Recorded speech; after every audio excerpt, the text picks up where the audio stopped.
Shalom saudara yang saya kasih dalam Tuhan. Pada saat ini saya sangat rindu mau membagikan renungan singkat yang saya ambil dari kisah salah satu tokoh Alkitab yang bernama Simson.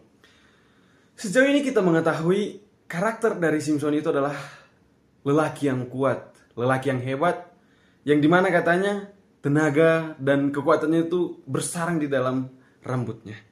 Tapi pernah nggak kita bertanya atau pernah nggak kita berpikir, apa benar tenaga dan kekuatannya Simson itu bersarang benar-benar berasal dari rambutnya?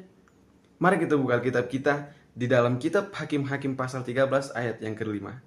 Sebab engkau akan mengandung dan melahirkan seorang anak laki-laki, kepalanya takkan kena pisau cukur, sebab sejak dari kandungan ibunya, anak itu akan menjadi seorang nazir Allah.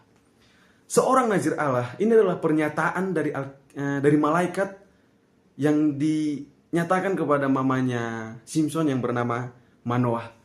Yang dimana semenjak sebelum Simson dilahirkan, masih di dalam kandungan, Tuhan sudah menazirkan Simson. Yang artinya adalah dikuduskan ataupun dikhususkan untuk Tuhan. Simson gak bakalan bisa terkena pantangannya, yaitu yang dikatakan tadi, kepalanya gak bisa kena pisau cukur. Dan juga dikatakan Simson gak bisa kena hal-hal najis seperti minum anggur, hal-hal yang lain yang menajiskan siapa? Simson. Tapi masalahnya di sini bukan sekedar tentang rambut yang panjang itu. Bukan juga semata-mata tentang Delila yang memotong rambut siapa? Si Simson. Fokusnya, titik permasalahannya adalah tentang perjanjian. Tadi kita sudah mendengar Alkitab mengatakan Tuhan sudah menajirkan.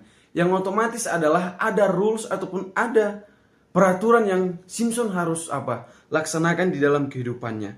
Tetapi ayat ini mengatakan jelas Simson sudah dikhususkan untuk Allah. Rambut panjangnya Simson itu hanyalah simbol luar dari pengabdian Simson kepada Tuhan. Tetapi saat Simson mengakui dan menyerahkan hal itu kepada Delila, Simson tidak hanya kehilangan gaya rambutnya, tetapi Simson juga telah melanggar batas akhir dari najarnya, itu menyerahkan identitasnya. Oleh karena itu, saat bersamaan Simson kehilangan rambutnya, kekuatan Simson juga meninggalkan tubuh Simson. Ini adalah pelajaran yang begitu luar biasa. Kita harus paham, kekuatan sejati itu bukan berasal dari otot itu, bukan berasal dari badan yang kekar, tetapi melalui ketaatan, kesetiaan, dan hidup yang dikuduskan oleh Tuhan. Ini adalah kenyataan pahit yang telah terjadi dalam kehidupan kita. Kita telah kehilangan identitas rohani kita.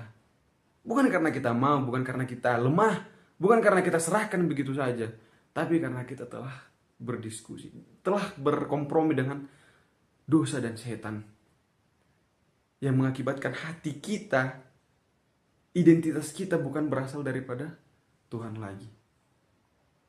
Hati kita tidak kepada Tuhan lagi. Kita telah melanggar nazar kecil kita itu. Sehingga sering sekali kita beranggapan, kok hidupku begitu-begitu aja sih? Kok hampa kali? Kok kosong kali kayak gitu kan? Tanpa kita sadari hati kita nggak kepada Tuhan lagi. Perlu kita ketahui, Tuhan itu tidak pernah berubah. Tuhan itu adalah Tuhan yang dari dulu kala sampai pada saat ini adalah Tuhan yang sama, yang memberikan pengampunan dan pertolongan kepada umat-umatnya. Simson menyadari kesalahannya dan mencari Tuhan, meminta pertolongan kepada Tuhan. Tuhan langsung gercep memberikan pertolongan itu, mengabulkan apa yang Simson minta. Begitu juga dengan kita.